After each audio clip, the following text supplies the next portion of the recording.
en lo que va del año, de este año. Este es nuestro tercer domingo ya del año, y este año comenzamos a explorar esta porción del libro de Génesis, capítulos 11 al 25, que narran, que nos comunican el devenir de esta pareja, Abraham y Sara. Abraham y Sara. Así que, ¿cuál es el micrófono que estabas usando? ¿No? Ajá. Bueno, gracias. Perdón por esta interrupción. Am, y de hecho, a finales del 2022, probablemente de septiembre o agosto a noviembre más o menos del 2022, tuvimos también oportunidad de ver el texto de Génesis, Génesis del 1 al 11. Génesis del 1 al 11. Así que eh, eh, fue como bueno, es decir, eso nos ayuda a apreciar mejor esta segunda porción de Génesis que estamos ahora explorando a la vuelta de casi un par de años, casi un par de años. Bueno, decía, comenzamos ya con nuestra serie basada en esta porción de la Escritura, y hoy veremos el capítulo 13. Hemos visto ya el final del 11, todo el 12, y ahora veremos el capítulo 13 bajo este título que eventualmente creo emerge en el texto. Y para acercarme al tema, quisiera hacerlo de esta manera, ah, recordar un poco lo que ocurrió el 29 de noviembre de 1947. Esto hace ya más de ah, 76, 76 años, ¿sí? 74. Bueno, yo calculé 76, pero bueno, sea 74, 76, estamos por ahí. Sí, sí, sí, bueno, sí, sería este año 77. Así que el 29 de noviembre de 1947 se celebró esta Asamblea General de las Naciones Unidas. Ahí estamos viendo una imagen justamente de ese día, de esa fecha, en su sede todavía, bueno, actual, en Nueva York. Y el propósito de esa asamblea fue discutir y finalmente votar una propuesta, una resolución, la resolución 181. La resolución 181, pronto en su segunda versión, digamos, fue la que se discutió y eventualmente se votó. Y de hecho se votó a favor. Finalmente hubo una mayoría que votó a favor de esta resolución, y esta resolución, bueno, lleva ese título: resolución aprobada sobre la base del informe de la comisión ad hoc encargada de estudiar la cuestión de Palestina. Y es la resolución 181, y llevó así por título Futuro Gobierno de Palestina. Y entre otras, este documento oficial y ahora histórico dice lo siguiente: la Asamblea General, habiéndose reunido en periodo extraordinario de sesiones a instancia de la potencia mandataria, y aquí lo que se entiende potencia mandataria era entonces el Reino Unido, que ejercía el control, sí, tenía la responsabilidad de supervisar lo que ocurría en ese territorio, el territorio de Palestina. Bueno, esa es la potencia mandataria. Retomo mi lectura. A instancia de la potencia mandataria para constituir una comisión especial y darle instrucciones al efecto de preparar el examen por la Asamblea en su segundo periodo ordinario de sesiones de la cuestión del futuro gobierno de Palestina. Y más adelante, en su tercer apartado, en esta introducción, dice: los estados independientes árabe y judío y el régimen internacional especial para la ciudad de Jerusalén, establecido en la parte tercera de este plan, empezarán a existir en Palestina 2 meses después de concluido el retiro de las Fuerzas Armadas de la potencia mandataria, nuevamente el Reino Unido, pero en ningún caso después del 1 de octubre de 1948. Los límites del Estado árabe, del Estado judío y de la ciudad de Jerusalén serán los señalados más adelante en las partes segunda y tercera. Ah, y en la parte segunda, justamente, menciona o elabora sobre el punto de las fronteras. Comienza con el así llamado Estado árabe. Es un documento oficial de la ONU, su versión en español, tiene sus versiones en inglés, francés, español y otros idiomas, pero esta es la versión oficial. Dice así el Estado árabe: la región del Estado árabe comprendida en la Galilea occidental limita al oeste con el Mediterráneo, al norte con la frontera del Líbano, desde Ras en Nakura hasta un punto al norte de Salía. De ahí la frontera sigue hacia el sur y continúa narrando, describiendo los límites, los confines de este Estado árabe, y después pasa a su apartado B. Dice el Estado judío: el sector noreste del Estado judío, Galilea Oriental, limita al norte y al oeste con la frontera del Líbano y al este con las fronteras de Siria y Transjordania.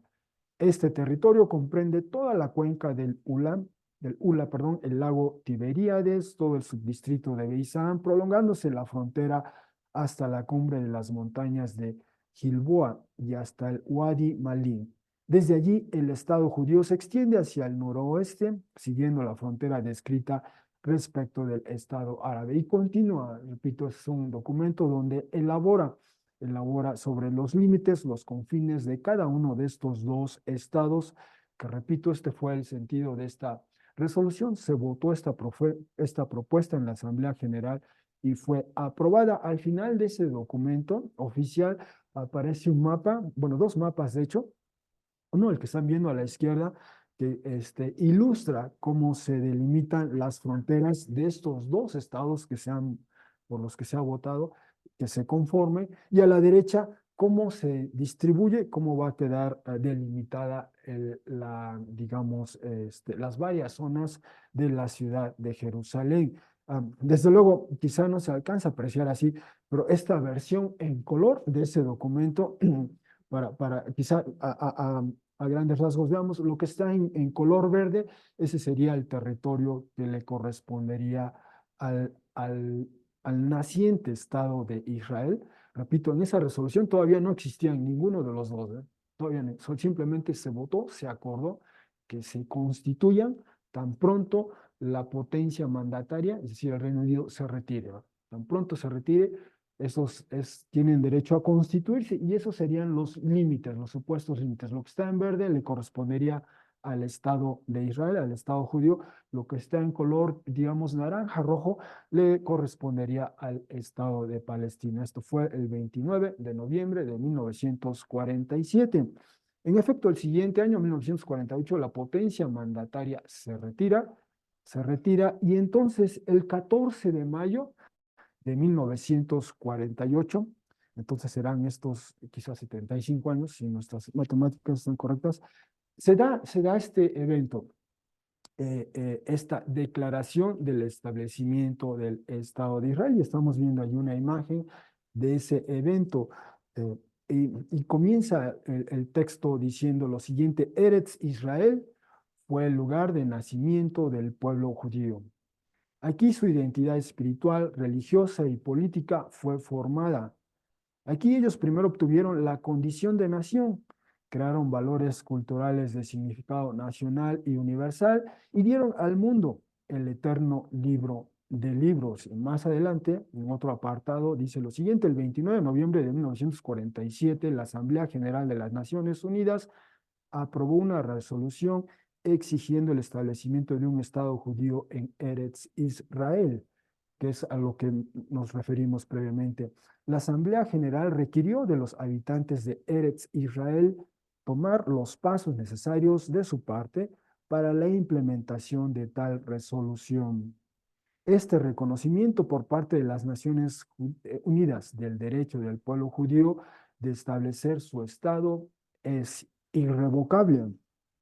Y más adelante, en un otro párrafo, dice lo siguiente: en consecuencia, nosotros, los miembros del Concilio del Pueblo, representantes de la comunidad judía de Eretz Israel y del movimiento sionista, estamos aquí, reunidos en el día en que concluye el mandato británico sobre Eretz Israel, y en virtud de nuestro derecho natural e histórico y del poder de la resolución de la Asamblea General de las Naciones Unidas, por este medio declaramos el establecimiento del Estado judío en Eretz Israel, para ser conocido como el Estado de Israel. Y así se fundó y nace el moderno Estado de Israel a partir del 14 de mayo de 1948. Horas después, por ejemplo, el gobierno de Estados Unidos reconoce a este Estado y 3 días después la otra potencia de aquella época, la Unión de Repúblicas Socialistas Soviéticas, también reconoce y eventualmente varios estados comienzan a reconocer esta nueva entidad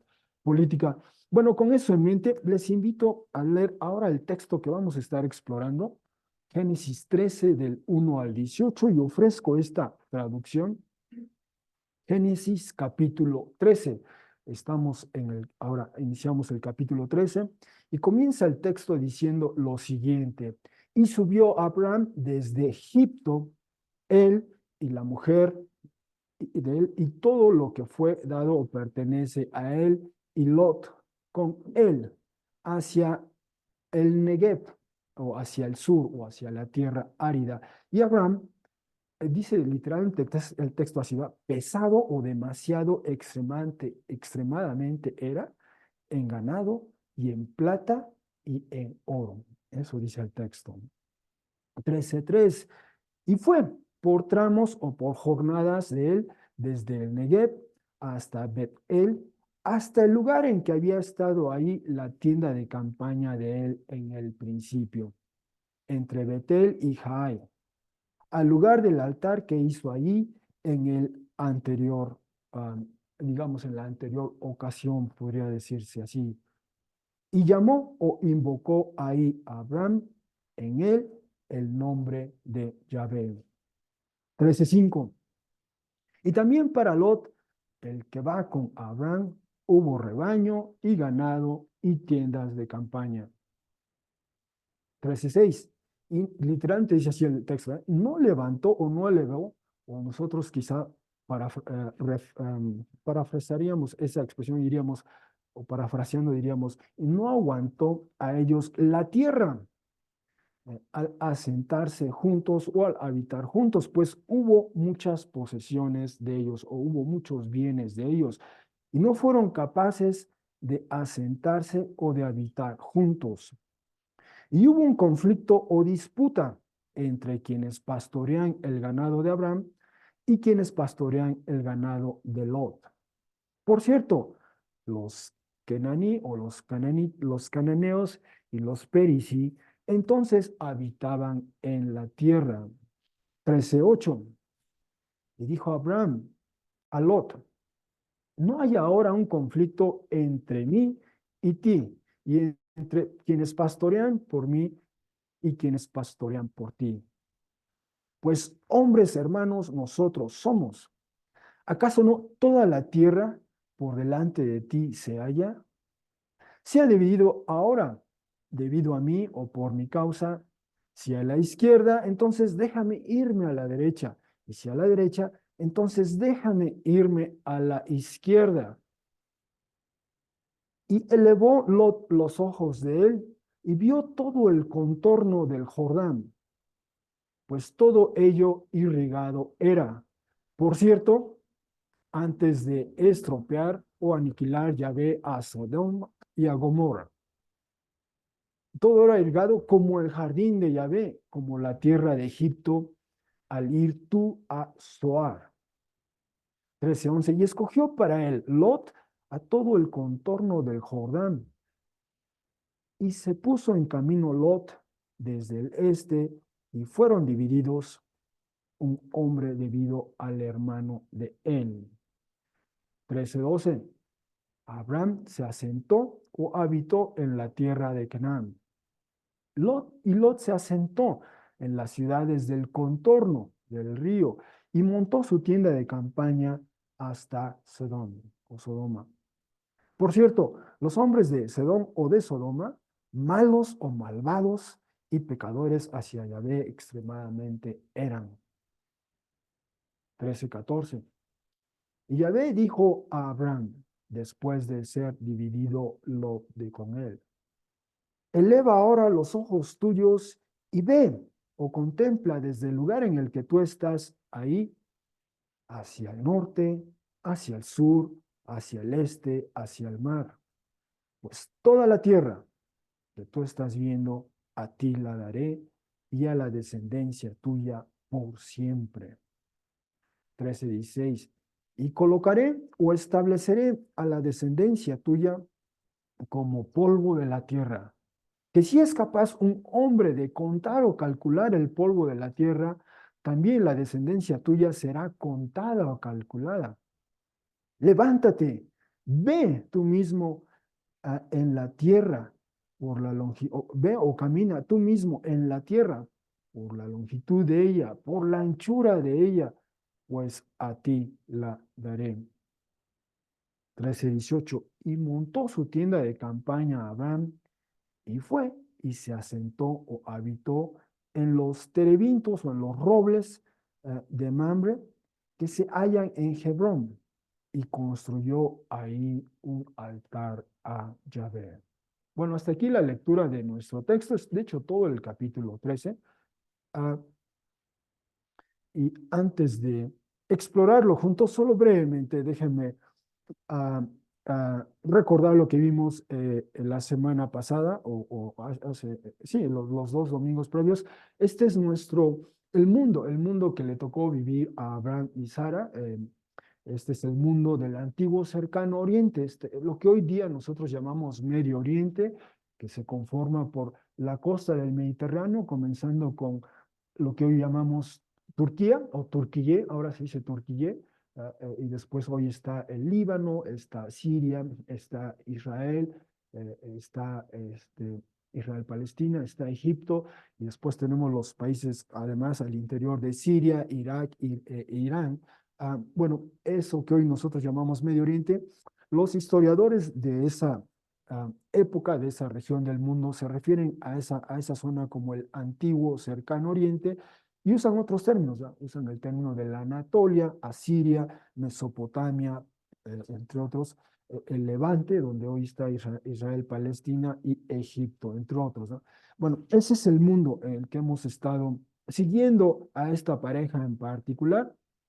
Y la semana pasada vimos cómo ellos, estando en esta en este territorio, el territorio de Canaán, todavía se llama así, o diríamos el territorio de Palestina, si se quiere, Abraham y Sara y Lot se encontraban, llegaron por ahí por la zona de Sequem, de ahí fueron a Betel, y después se desplazaron al sur, hacia el Negev.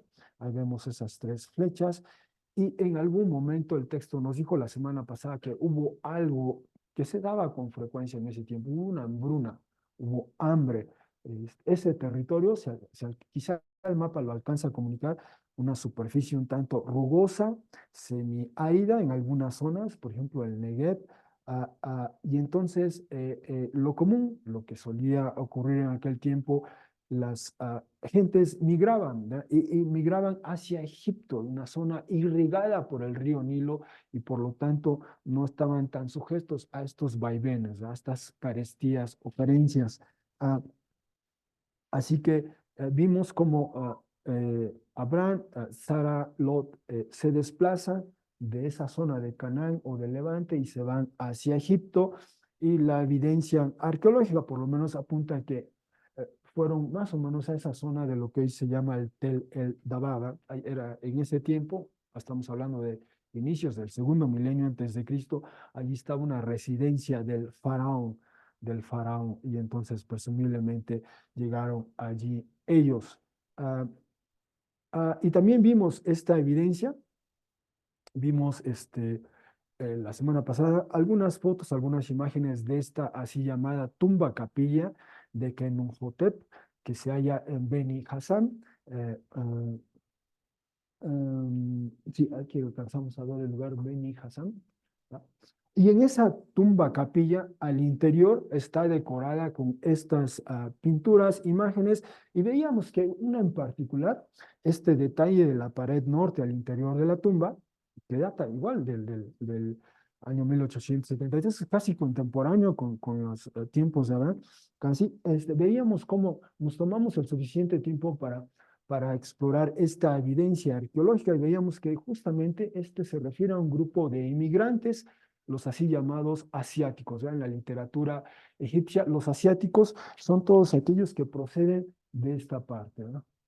De la zona del Levante. Ellos se referían a todos estos inmigrantes con ese término genérico, asiáticos. Así aparece en la literatura que se ha recuperado de Egipto.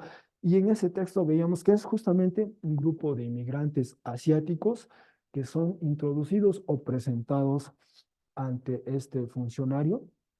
Están precedidos por dos funcionarios egipcios, se distinguen los egipcios, y luego tenemos a los inmigrantes asiáticos, ¿verdad? Encabezados por alguien de nombre llamado Ab-Sharru, Abram, así era en hebreo, Abram, el nombre de Abram. Bueno, esta persona se llama Ab-Sharru, entonces comparte ese término.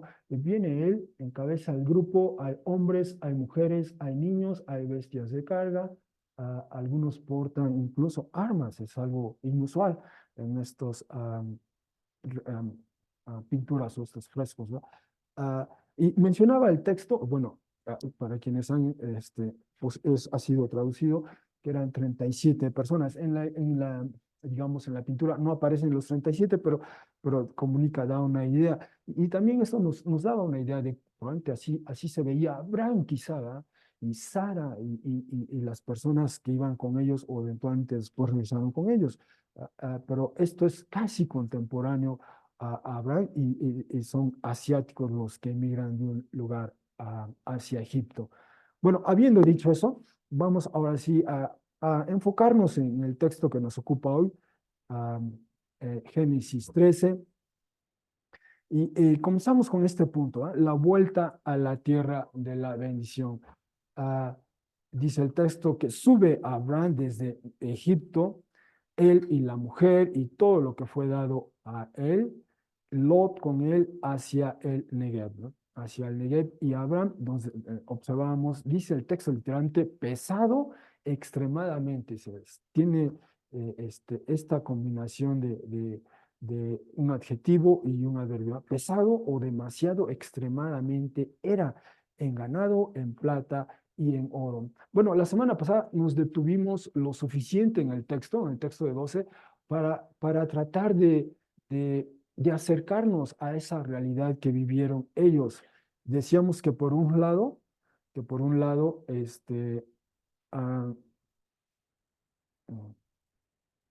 un lado, Abraham estaba en su tienda de campaña allí en algún lugar en Egipto y había recibido bienes. El texto nos dice, recibió rebaño, ganado, recibió esclavos, esclavas, bestias de carga, es decir, se incrementó la riqueza de Abraham, o sea, tuvo un ingreso extraordinario. Y ahí estaba Abraham en su tienda con estas otras personas, pero él estaba solo ahí. Y por el otro lado estaba Sarai en el harén egipcio, ¿no? Y veíamos cómo el texto este, no dice de una manera puntual, explícita, qué le pasa a Sara mientras está en el harén. Pero la expresión que usa cuando Dios golpea con una plaga a la casa del rey, a la casa del faraón, usa esa expresión de que debido a la palabra de Sara, nos detuvimos para explorar esa expresión, y esa expresión tiene varias connotaciones a lo largo del texto bíblico, y unas de ellas decíamos incluso sexuales, ¿verdad? Entonces, ¿qué le pasa a Sara mientras está en el harén egipcio? Por otro lado está aquí Abraham en su tienda de campaña. Vimos esa situación, ¿va? Y esas posibilidades históricas, pero algo definitivamente pasó. Y si tomamos como literal esa frase, debido a la palabra de Sara, probablemente ella clamó al Señor y el Señor interviene porque eso no estaba bien, no estuvo bien. Ah, Así que decíamos, ¿no? Abraham regresa y ahora regresa, y quizá regresa así, ¿verdad? Volviendo a esta imagen, o quizá regresa así, quizá él regresa porque era no solo Abraham y su esposa Sara y su sobrino Lot, pero además el texto en Génesis 12 nos dice que ya se le habían dado a él esclavos, esclavas, bestias de carga, este, y ahora el texto nos dice que además había esta suerte de riqueza, además de ganado hay plata, hay oro, y quizá ahora es esta suerte de caravana, ¿no? La que regresa con Abraham y Sara hacia ese lugar al lugar de la tierra de bendición. Ellos habían salido de la tierra de bendición y regresan ahora, quizá en estos términos, en estas circunstancias. ah, y repito, no era común el tráfico, o si me permiten decir, el flujo migratorio entre estas dos regiones, entre el Egipto y el Levante o Canaán, entre esta zona, el ir y venir en ambos sentidos de egipcios hacia esta zona o de los habitantes de esta zona, que generalmente llamaban asiáticos hacia Egipto, era común, era frecuente en esa época, en ese tiempo. Y si me permiten rápidamente leo este texto de un relato que se llama el relato de Sinué, que se ha preservado y también se ha fechado en el segundo milenio antes de Cristo, quizá también alguien contemporáneo a Abraham, a Abraham. Y el relato de Sinué se parece más bien mucho al de Moisés. Al de Moisés, entre otras, Sinué era un funcionario. Sinué servía en la corte del faraón y de la reina, él más bien servía a la reina, servía en el harén de la reina del faraón.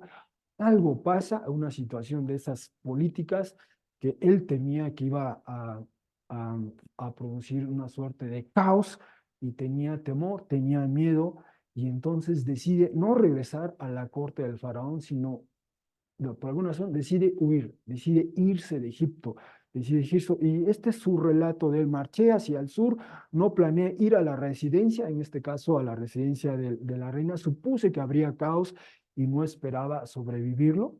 Crucé Maati, cerca de Sicamó, llegué a la isla de Snefru, pasé el día ahí en la orilla del cultivo.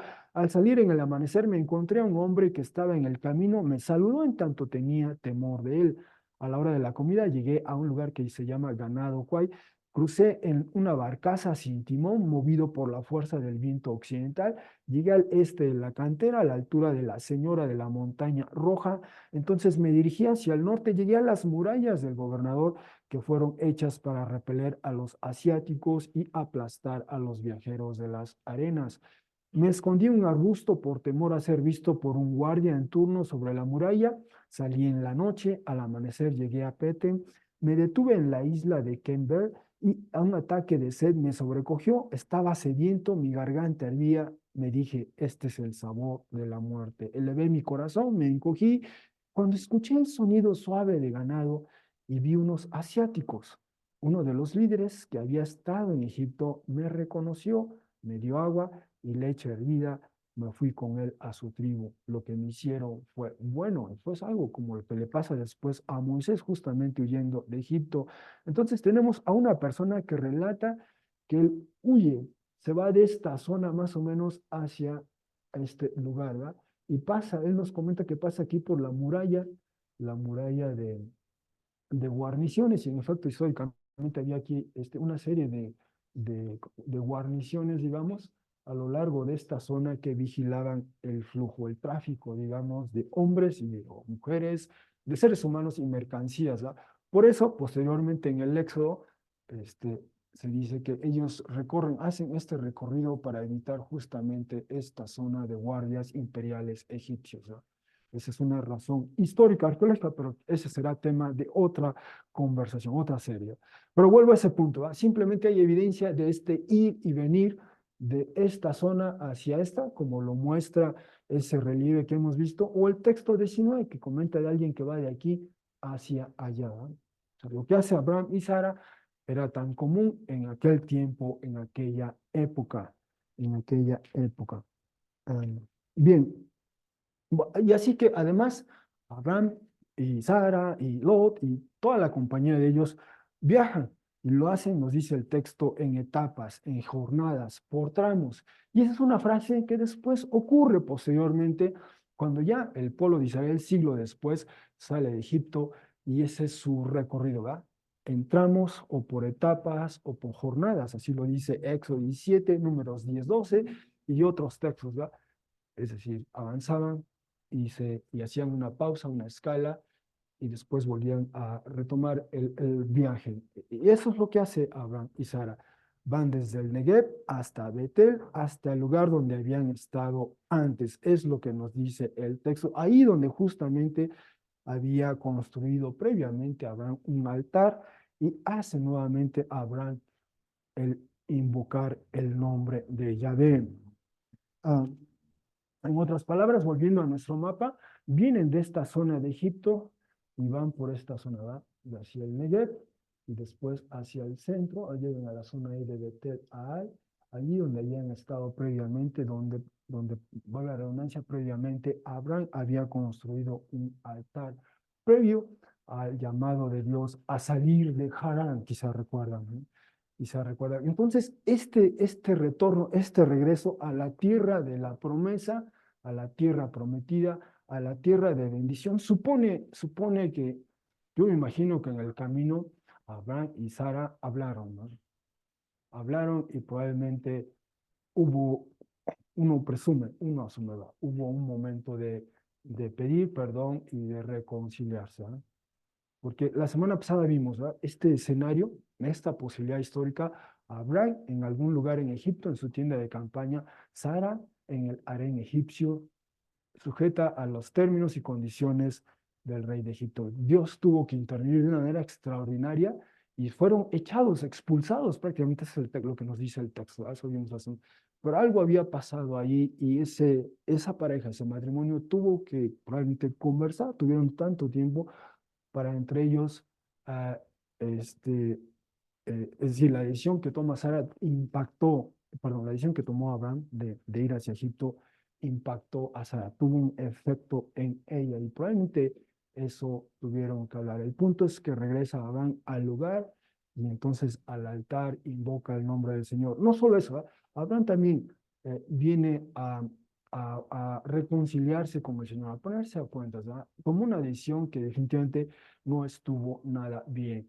El faraón, al final en el texto vimos ese reclamo suyo y Abraham simplemente escucha, ¿verdad? Hay silencio de él, no responde, no replica y él regresa otra vez al principio, a donde fue llamado a estar en ese lugar, en esa zona, en esa tierra, ahí donde está la promesa del Señor. Porque recordemos en 12:1 que lo vimos am, el domingo 7 de enero, o sea, cuando iniciamos esta serie, dijo Yahvé, Abraham, vete de tu tierra natal o de la tierra de tus familiares y de la casa de tu padre hacia la tierra que yo causaré que tú veas. Ese fue el llamado, ¿eh? Ese fue el llamado. Y Abraham llega a esa tierra, pero después él decide, ante la hambruna, él decide irse a Egipto. Él decide, toma esa decisión y tiene sus implicaciones, sus efectos. Y nos dice ahora el texto que regresa justamente a ese lugar, como habíamos visto en 12:6, cuando llega allí a Canaán, él allí a Betel, entre Betel a Jai, ahí se establece, ahí construye un altar, dice 12:8, invoca en él el nombre de Yahvé. Entonces vuelve Abraham junto con Sara y Lot a sus principios, en ese sentido, a sus orígenes, al momento, al punto donde Dios les llama a estar en ese lugar. Así que ese es el primer punto, el regreso, el retorno. Ahora viene este otro momento, una vez que han regresado ellos. ah, ah, y dice así el texto, y también para Lot, el que va con Abraham o el que camina, hubo rebaño y ganado y tiendas de campaña. ¿Sí? Entonces, no solo hubo un beneficio económico para Abraham en Egipto, presumiblemente también lo hubo para Lot. De alguna manera, él también experimentó este beneficio económico. Ah, Veíamos la semana pasada, bueno, de hecho, al inicio de nuestra serie, eh, ah,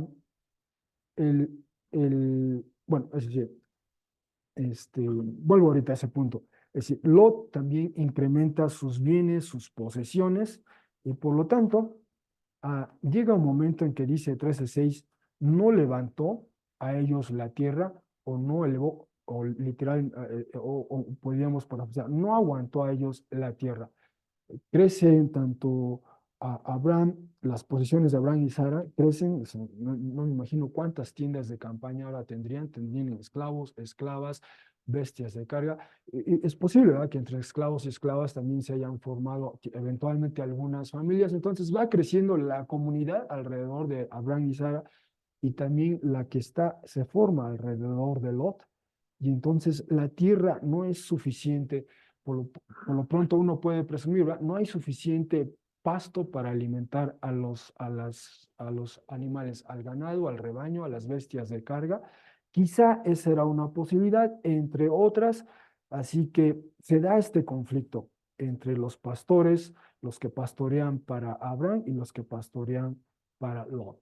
Se da este conflicto, nos dice el texto, y además hay este comentario, ¿ah? En ese tiempo, en esa zona, vivían los cananitas, o los cananeos, perdón, los kenani, como dice en hebreo, y los perizzi, ¿verdad? Habitaban en la tierra.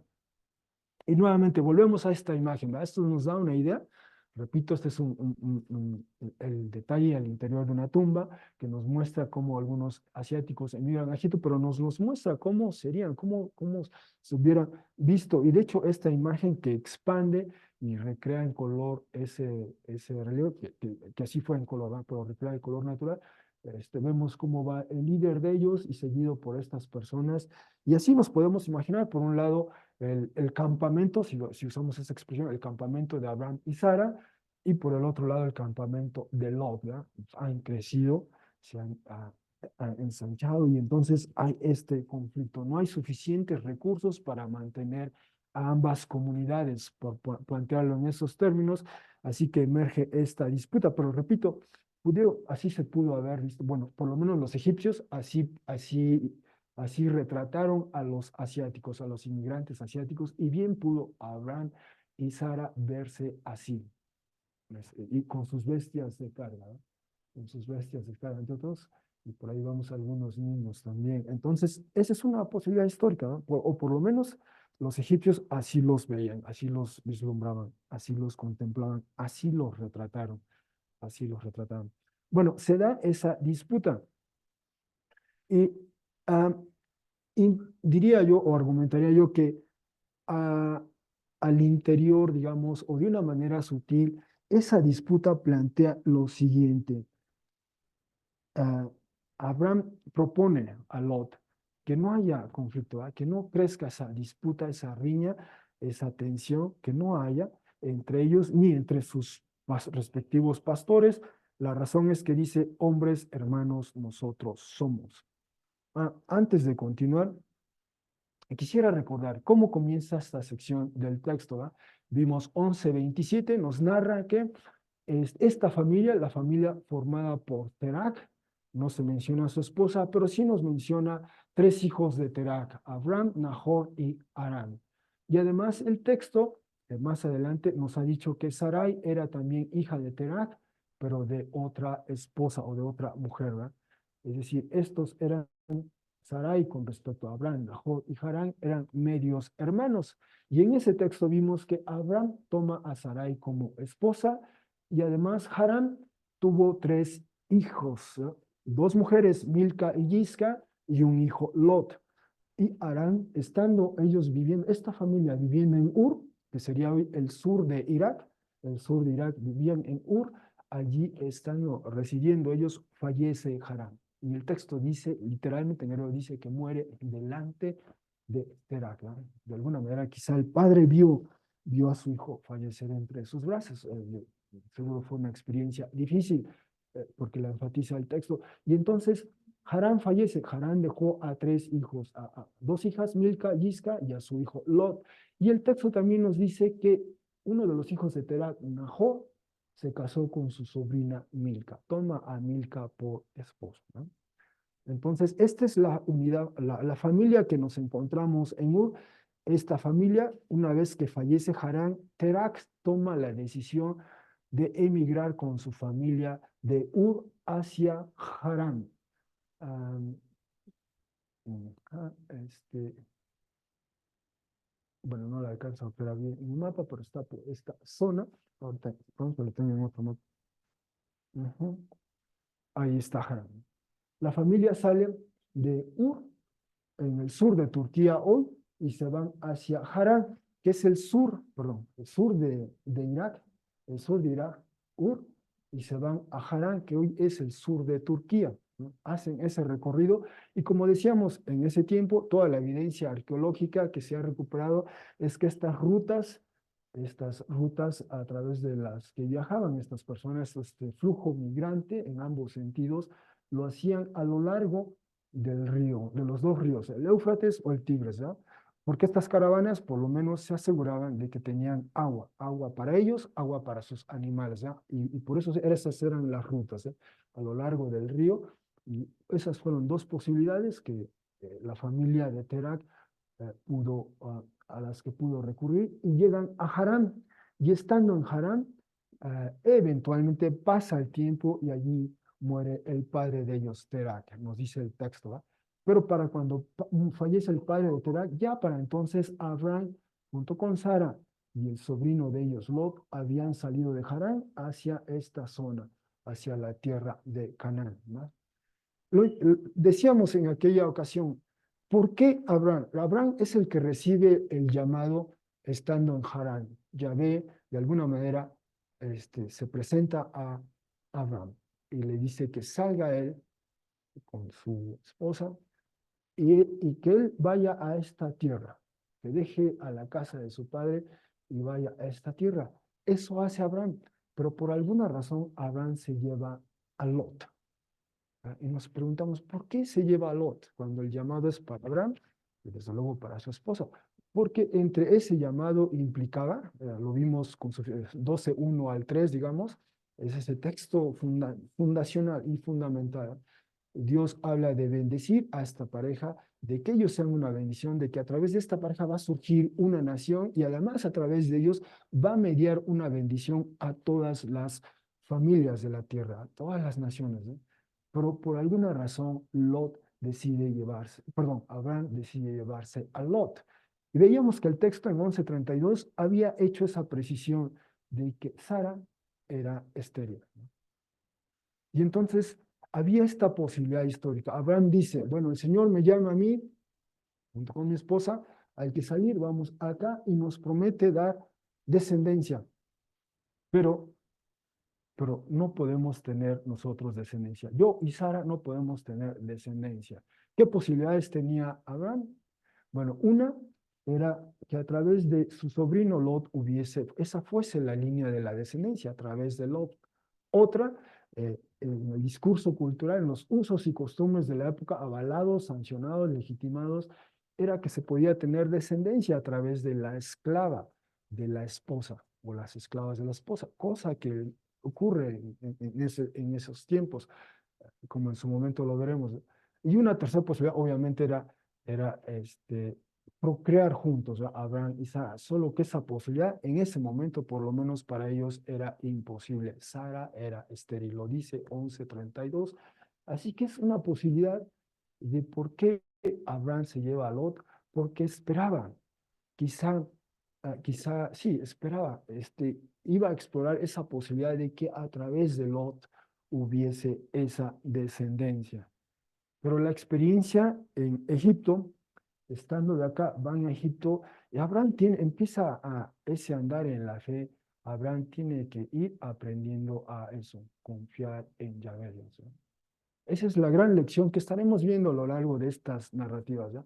Uno comienza en donde uno se encuentra, donde el Señor le llama, pero andar en la fe en Él es confiar en Él y quizá irnos desprendiendo de estos discursos, de estos hábitos, usos, costumbres, incluso de ciertas formación familiar que a lo mejor no entra en conflicto, en choque con la fe en el Señor, la fe en Yahvé, ¿verdad?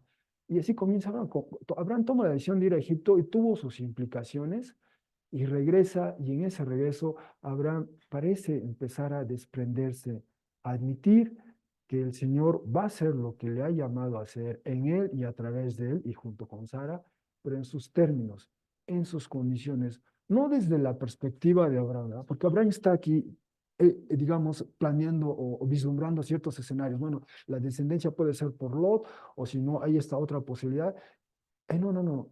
Tienen que esperar a aprender que el Señor lo va a hacer a su modo y a su manera. Y entonces Abraham decía yo, era factible esa vía de Lot. Los usos y costumbres de la época, por ejemplo, si uno se remite a estas leyes de Hammurabi, que igual se datan en el año 1700 antes de Cristo, casi contemporáneas al tiempo de Abraham, se menciona varias posibilidades. Por ejemplo, solo leo la primera. Si un hombre ha tomado un niño pequeño al nacer como hijo y lo ha criado, ese niño bajo custodia no será reclamado. En otras palabras, ya se lo queda ese hombre, lo adopta, digamos.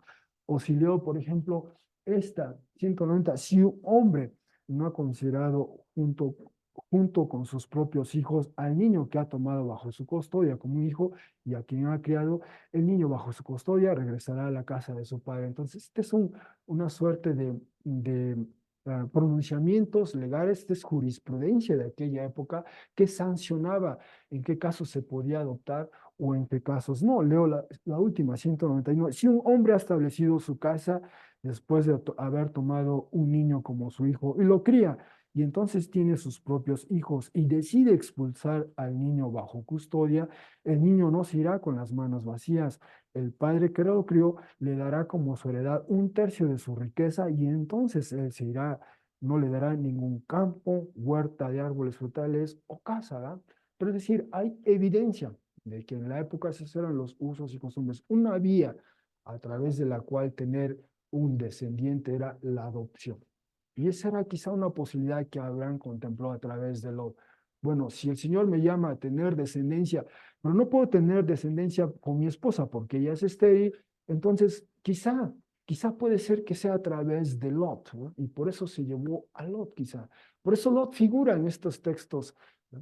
Pero vemos hoy cómo Lot se decanta en este momento. Lot dice, perdón, ah, es decir, Abraham llega a la conclusión, ¿verdad? Probablemente no va a ser vía de Lot, y va y le plantea a Lot, mira Lot, no haya este conflicto entre mí y entre ti, ¿verdad? Aquí está la tierra, toda esta es la tierra que el Señor nos ha dado, tú escoge, ¿verdad? Tú decides. Si tú te vas al cielo, yo me voy a la derecha, si yo voy a la derecha. Pero ya Abraham en ese momento ya ha empezado a admitir, a comprender, a aceptar que probablemente sus posibilidades no son la manera de Dios, ¿no? Entonces, si no va a ser a través del otro, donde se materialice la promesa de la descendencia, será de otro modo, de otra manera. Abraham en ese momento no la contemplaba porque Sara era estéril. ¿Cómo va a ser? No lo sé, pero probablemente no va a ser vía Lot. Así que Abraham cede, ¿verdad? Renuncia y le dice a Lot, escoge el lugar a donde tú quieras. Ah, bueno, ¿y qué es lo que hace Lot? Es interesante, como decir, Lot lo que hace es eleva o levanta sus ojos y ve todo el contorno del Jordán. Dice el texto que todo ello era irrigado. Y desde luego hace este paréntesis, el texto nos dice que esto fue antes de que Yahvé estropeara, arruinara, destruyera a Sodoma y Gomorra. Eso es algo que veremos más adelante, capítulos 18 y 19. ¿Verdad? Pero antes de ese evento, este es donde Lot, en el lugar donde se encontraba, puede contemplar, ¿no? todo todo lo que hay alrededor. Y nos dice el texto que escoge todo el contorno del Jordán. Interesante estas anotaciones, ¿verdad? Este, todo eso se veía como el jardín de Yahvé, como la tierra de Egipto, es decir, estaban irrigados. Ah, en este mapa, es decir, ellos se encuentran en alguna zona de este lugar, digamos, a Abraham y Lot. Allí es donde se da esa disputa, ese desencuentro, y entonces lo que hace Lot es contemplar alrededor. Aquí estamos viendo un mapa, y ese otro mapa muestra digamos, la topografía de esa zona. Está la parte em, próxima a la costa del mar Mediterráneo. Después viene esta parte central, que es una zona montañosa. El terreno es rugoso, ¿sí? En general. Después viene esta suerte de depresión, digamos, que se forma alrededor de este valle, debido al río Jordán, el río Jordán que va cruzando este, a, desemboca aquí en el Mar Muerto. Bueno, esta zona que estamos viendo toda esta zona desde luego era irrigada por el río.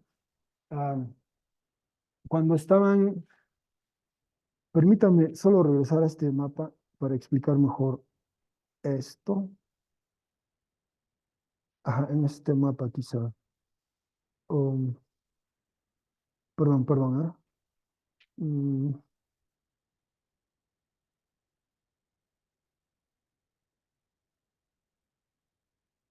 bueno, una característica de esta zona del mundo era que estos ríos, el Éufrates y el Tigris, am, llegaban a desbordarse y entonces irrigaban toda esta zona.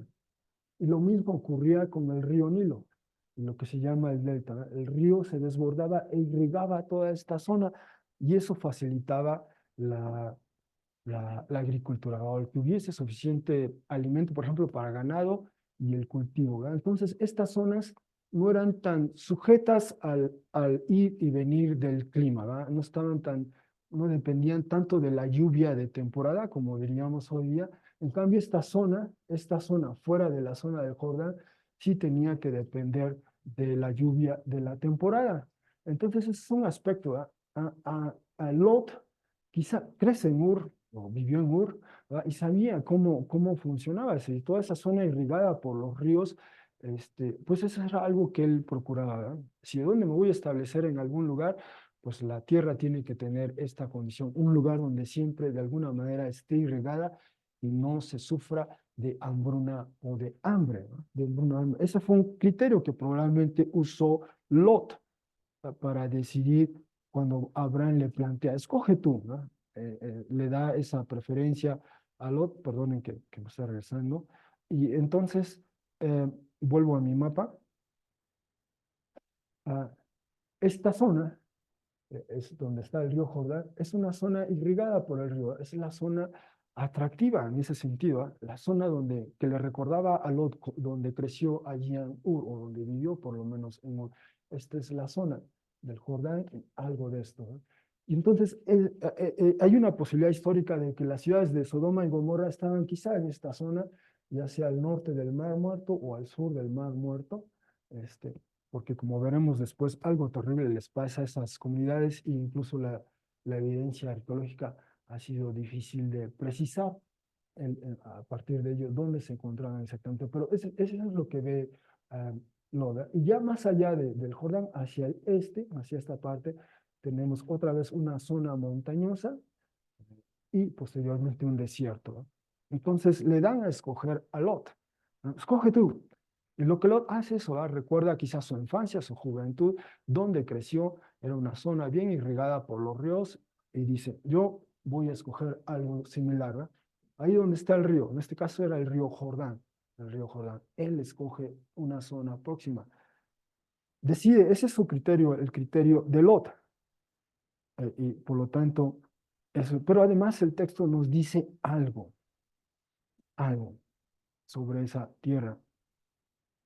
El texto nos dice que esa zona es cierto, irrigada por el río, el contorno irrigado por el río. En esa zona, los habitantes de esa zona son malos, dice, son malvados, son malintencionados y además son pecadores hacia Yahvé en extremo, ¿no?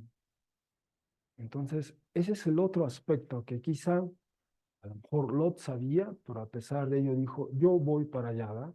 Mi criterio, el criterio que marca la pauta de mi decisión es dónde yo puedo asegurarme de que no voy a pasar hambre, ¿verdad? Porque eso es lo que pasó con Abraham y Sara. ¿Por qué van a Egipto? Por eso, pues hay una hambruna, quizá hubo una sequía, no hubo lo suficiente alimento y por lo tanto tienen que ir a donde sí lo hay. O era regresar a la zona de Ur, o era ir hacia Egipto, ahí deciden ir a Egipto. Y entonces Lot dice, bueno, para evitar ese tipo de contingencias, pues me voy a una zona donde tenga la garantía de que va a estar irrigada, y ahí está el río, ahí está el río. Entonces voy a esa zona, pero el detalle es que en esa zona está también este otro aspecto. Los hombres de ahí, los habitantes de ahí en particular, así los describe, malos, malvados, malintencionados. Y esa expresión de malo, malvado, ya la habíamos encontrado en Génesis 6:5, y en Génesis 8:21. Génesis 6:5 dice lo siguiente: y vio Yahvé que mucho mal del ser humano en la tierra había, y toda forma, toda intención, todo marco de referencia del pensamiento de su corazón o ser interior era por completo mal todo el día. Cuando llegamos a este texto de Génesis 6:5, o sea, a partir del 4 al 6, vemos cómo gradual y paulatinamente hay un deterioro en la condición humana, ¿verdad? Empieza a asomarse, a intensificarse la violencia, por ejemplo, a partir de 4, Génesis 4, ¿verdad? Y aquí vemos cómo el mal, cuando en su momento vimos a detalle este texto, cómo el mal se expresa a través de dos vías. Una es la violencia y otro es la ruindad o corrupción. Si siguiéramos leyendo el 6:9, elabora el texto eso, ¿ah? Esas son las condiciones. Se ha diseminado, se ha extendido, algo le ha pasado al ser humano, hay algo dentro de él, ¿ah? Que su inclinación es mal todo el día. ¿Y cómo se expresa ese mal? Más adelante, si uno sigue leyendo 6, 9, 10, 11, es violencia por un lado y por el otro ruindad o corrupción, ¿verdad? Y esto tiene un impacto no solo en las comunidades, sino incluso a nivel cósmico, ¿verdad? Porque a consecuencia de esto Dios tiene que confrontar esta situación y viene el Mabul de aguas, ¿verdad? Y afecta a todo el cosmos. Bueno, esa es una manera en que lo describe. Pasa el Mabul de aguas y llegamos a 8:21 y ahí está Noé. Noé construye un altar cuando ya reposa el arca, bajan las aguas, construye un altar, sacrifica un animal, y dice 8:21, y olió Yahvé el aroma o la fragancia, y dijo Yahvé para sus adentros, no haré de nuevo el destruir o el degradar de nuevo el suelo cultivable debido al ser humano, ya que la forma, la intención del corazón, del ser interior del ser humano, se inclina al mal desde su juventud o desde su vida temprana. Y no haré de nuevo el dañar o destruir de nuevo a todo lo viviente, tal como lo hice. En otras palabras, Dios mismo se está comprometiendo, no iba a haber otro Mabul de aguas. ¿Ah? Durante todos los días de la tierra, semilla y cosecha, frío y calor, verano, invierno, día y noche no cesarán. ¿Ah? Dios garantiza la estabilidad del cosmos, del entorno, del alto. Pero ese es el gran desafío, el mal al interior del ser humano, ¿no? Que se expresa, se manifiesta a través de violencia o ruindad, entre otras cosas, como dice Génesis 19. ¿No? Entonces, Dios procede a su modo, a su manera, para atender ese gran desafío al interior de nosotros, ¿verdad? Y desde luego eso lo resuelve o lo atiende, lo confronta a través de lo que hace Jesús por nosotros, ¿no? Solo Él cambia mente, corazón, transforma y nos da nueva vida en Él, ¿verdad?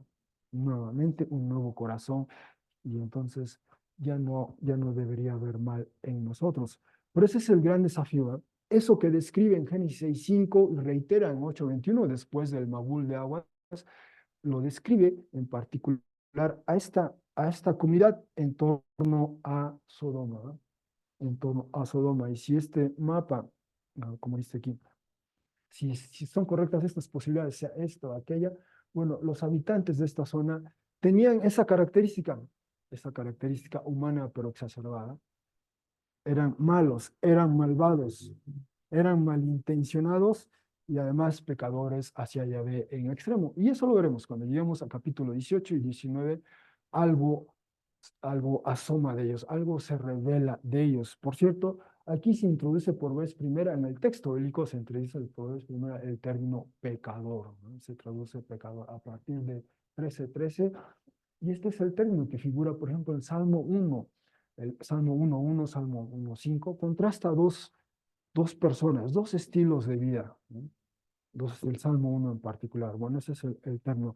Así que este es el criterio por el que Lot se decía. Él ve una tierra que le recuerda quizá a una tierra irrigada, no tendría problemas el de hambruna, pero está este otro aspecto. En ese lugar hay personas así, ¿verdad?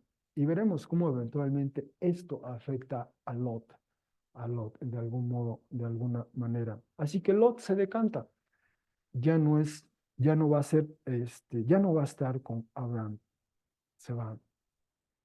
Y entonces, una vez que Él sale, él se retira. Y por cierto, olvidé también mencionar este otro aspecto.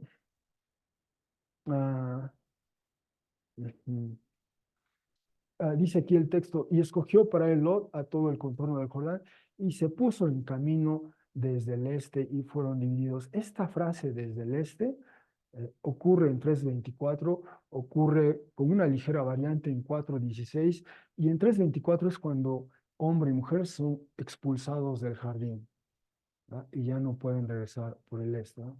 4:16 es cuando Caín, una vez que ha matado a Abel, se va. Y otra vez la ruta es vía el este. Entonces esa expresión simplemente indica que se toma distancia del Señor, es indica algo que sí, que se aleja uno, se distancia uno del Señor. Bueno, solo quería mencionar esa parte. Entonces, ¿qué es lo que ocurre? A partir de esa división, de esa separación, 13:14, Yahvé dijo a Abraham, después de ser dividido luego con él, eleva ahora los ojos tuyos, que es exactamente lo que hizo Abraham, que hizo Lot, perdón. La misma frase en hebreo, en 13:10, lo que hizo Lot, elevó los ojos y vio alrededor. Ahora, ya ve, Dios le pide a Abraham que haga lo mismo, que haga lo mismo. Eleva ahora los ojos tuyos y ve o contempla desde el lugar en que tú estás, hacia el norte o hacia Safón, hacia el sur, literalmente dice hacia el Negev, hacia el este y hacia el mar. eh, y dice, pues toda la tierra que tú estás viendo, a ti la daré y a la semilla o descendencia tuya. Dios había llamado a Abraham en 12, en Génesis 12 vimos que le llama, ve a la tierra que te mostraré. Hasta ahí nada más, ¿ya? Pero ahora esa promesa es más precisa. Ahora ya le dice a Abraham, levanta la vista y ve esos límites, esos confines, esos contornos, esa es la tierra que te voy a dar a ti y a tu descendencia. La promesa se vuelve más precisa, más puntual, más puntual. Ha vuelto Abraham a la tierra de la bendición y ahí Dios le aborda y le precisa en qué consiste esa tierra que él da a él y a su descendencia, y además es por siempre, ¿no? Por siempre. Bueno, ese es un aspecto. Volviendo a nuestro mapa, eso es lo que se está pidiendo. Mira hacia el norte de donde se encontraba, hacia el sur o hacia el Negev, dice literalmente, mira hacia el este, esta es la parte, y mira hacia el mar, este es el Mediterráneo, ¿no? Entonces, vemos cómo de esa manera Dios describe los límites, los confines de esa tierra que eventualmente dará a su descendencia, a él y a su descendencia, ¿no? Simplemente reitera la promesa, pero además la precisa, ¿ah? Sí, sí, adelante, Max. Ujú, ujú, Quisiera hacer un comentario. ujú, Vi un documental ujú, bueno, más bien en el National Geographic. Hay un ingeniero ujú, que ha hecho estudios a través de los satélites, ujú, unos programas que se remontan. Y él comenta que la parte sur ujú, del Mar Muerto, ujú. que posiblemente ahí está Sodoma. Ok.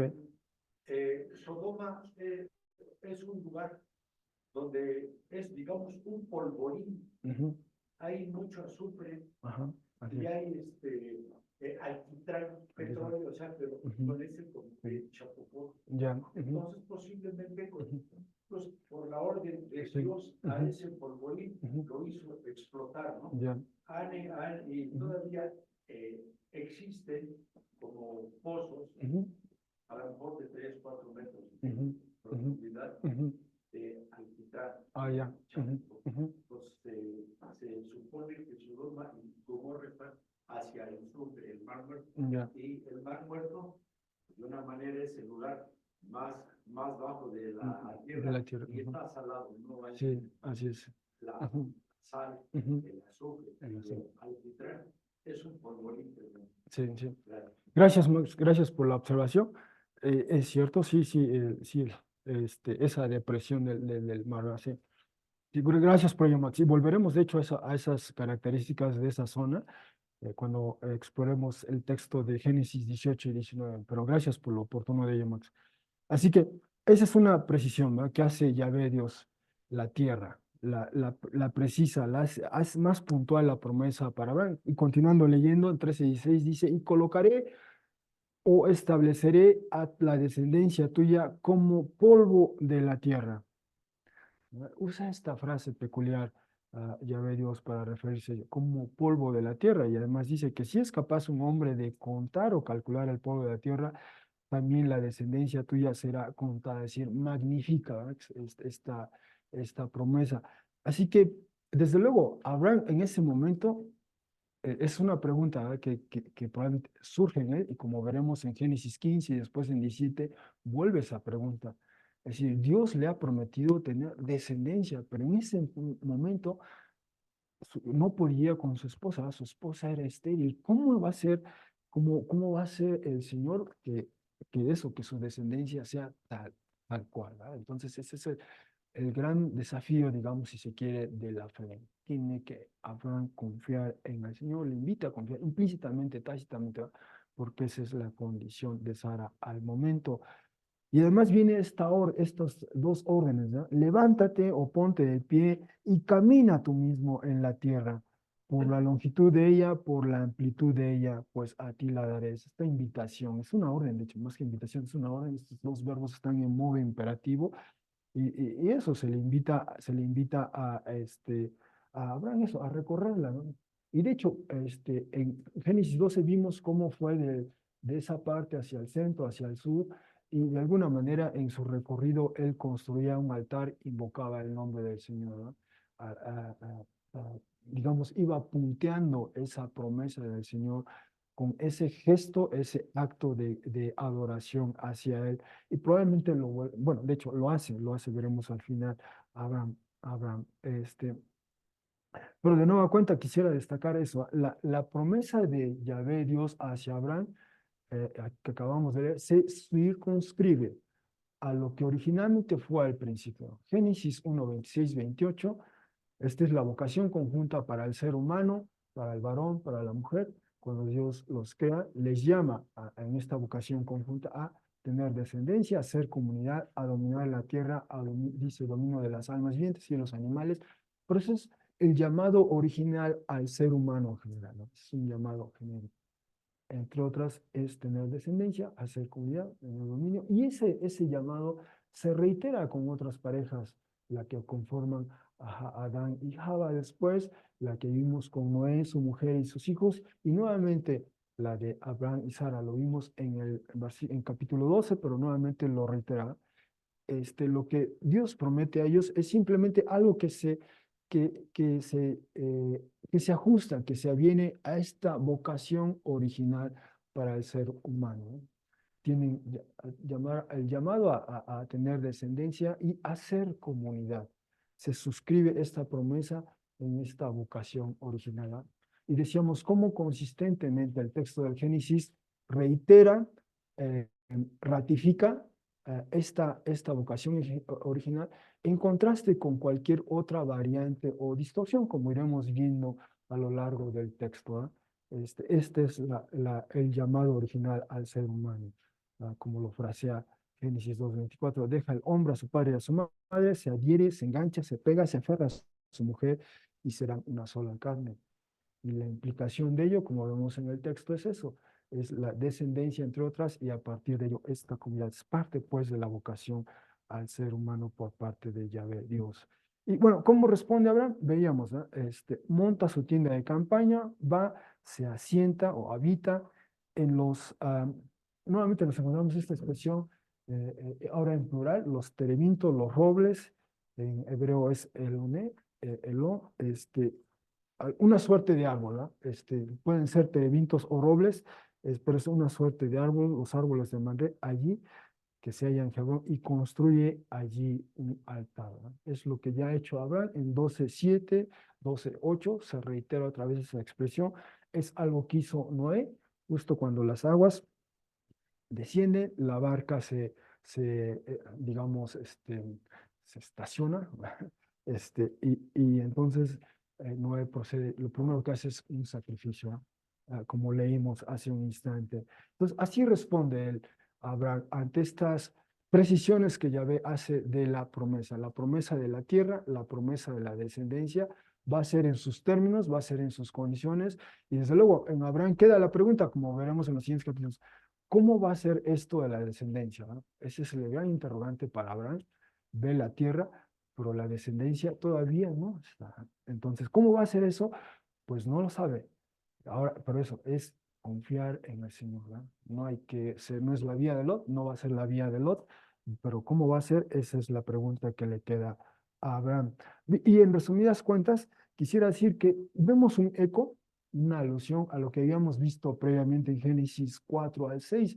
Tenemos estas dos descendencias, o estas dos descendientes de Adán y Java, ¿verdad? Por un lado Caín, por el otro lado Set, y por la parte de Caín vimos cómo el texto nos narra, emerge esta urbanización, comercio, música, metalurgia, pero también esta variante a esta alternativa, esta distorsión, si se quiere, a la vocación original del ser humano, que es la poligamia, con Lemec.